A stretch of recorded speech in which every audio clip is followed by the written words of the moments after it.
একটা ভয়ঙ্কর হাদিস বলেছেন। এই হাদিসটা যতবার পড়ি থরথর করে আত্মাটা কাঁপে। কিয়ামতের দিন আল্লাহ তাআলা অনেক শহীদকে বলবেন তুমি জাহান্নামে যাবে। সে বলবে আল্লাহ আমি জাহান্নামে যাব, আমি তো রক্ত দিয়েছি তোমার জন্য, লিইলাই কালিমাতিল্লাহ, আমার দেহের তাজা রক্ত দিয়ে আমি শহীদ হয়েছি, জানাজা ছাড়া আমার দাফন হয়েছে, আমি তো জান্নাতে যাব। আল্লাহ বলবে না, তুমি শহীদ হয়েছ এই কারণে যে লোকজন তোমাকে বীর বলবে, বীর, বাহাদুর। তো দুনিয়াতে তো তোমার বাহাদুর বলছে, তো তোমারে বিশাল যোদ্ধা ছিল, বাহাদুর ছেলে, খেতাব তো তুমি পেয়েছো, আমার কাছে কিচ্ছু নেই, জাহান্নামে যাও, go to the hell fire. অনেক দানশীলকে আল্লাহ বলবে জাহান্নামে যাও। সে বলবে আল্লাহ আমি জাহান্নামে যাব, আমি তো মসজিদ, মাদ্রাসা, এতিমখানা, বৃদ্ধাশ্রম এমন কিছু নাই যে বাকি রাখছি, শত শত মসজিদ আমি করেছি, আমি কেন জাহান্নামে যাব? আল্লাহ বলবে না, তুমি দান করেছিলে এই জন্য যে লোকজন তোমার দানশীল বলবে, দানবীর বলবে, আদেম তাই বলবে, ওটা তো তোমাকে বলা হয়েছে, জাহান্নামে যাও, আমার কাছে কি চাও, go to the hell fire. সেদিন আল্লাহ তাআলা অনেক আলেমকে ডাকবেন, অনেক দাঈদেরকে ডাকবেন, অনেক দুআত ইলাল্লাহদের তিনি ডাকবেন।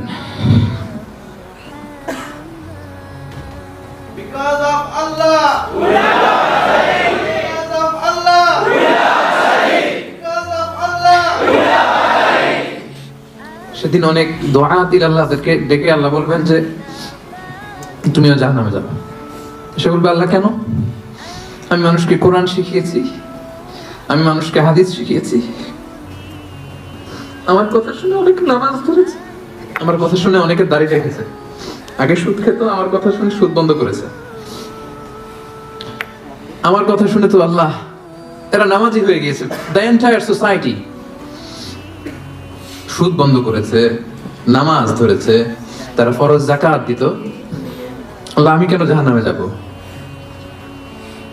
আল্লাহ বলবেন তুমি এই দাওয়াতি কাজ করেছো, লোকজন তোমাকে বড় আলেম বলবে, লোকজন তোমাকে বড় সেলিব্রিটি বলবে, লোকজন তোমার নামে তাকবীর দিবে, তোমাকে বড় আলেম বলবে, বড় দাঈ বলবে।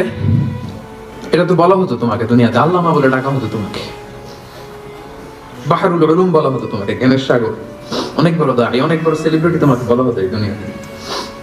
তো যা চেয়েছো তা তো পেয়েছো, আমার কাছে কি চাও? আমার কাছে তোমার জন্য কিছু নাই, go to the hell fire, তুমি জাহান্নামে যাও। আল্লাহ ওইরকম আলেম হওয়া থেকে আমাদেরকে তুমি বাঁচাও, ওইরকম দাঈ হওয়া থেকে তুমি আমাদেরকে বাঁচাও। আল্লাহ লোক দেখানো মানসিকতা, এই শখ থেকে আল্লাহ তুমি আমাদেরকে হেফাজত করো। তাহলে 4 নম্বর যে রোগ আমরা চিনে ফেলছি না, এটার নাম কি?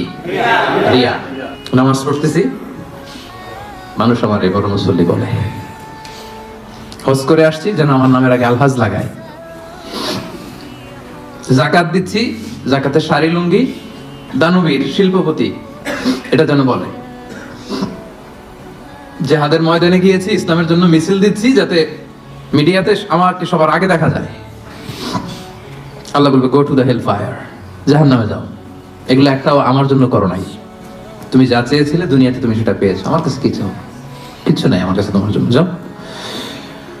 আল্লাহ এরকম দানশীল হওয়া থেকে, এরকম আলেম হওয়া থেকে, এরকম বীরত্ব দেখানো থেকে আল্লাহ তুমি আমাদেরকে হেফাজত করো। আল্লাহ রিয়া থেকে আমাদের এই কলবটাকে তুমি মুক্ত করো। আল্লাহ আমরা যা করবো কেবলমাত্র শুধুমাত্র তোমার সন্তুষ্টির জন্য, তোমাকে দেখানোর জন্য যেন করতে পারে। আল্লাহ তুমি তৌফিক দান করো।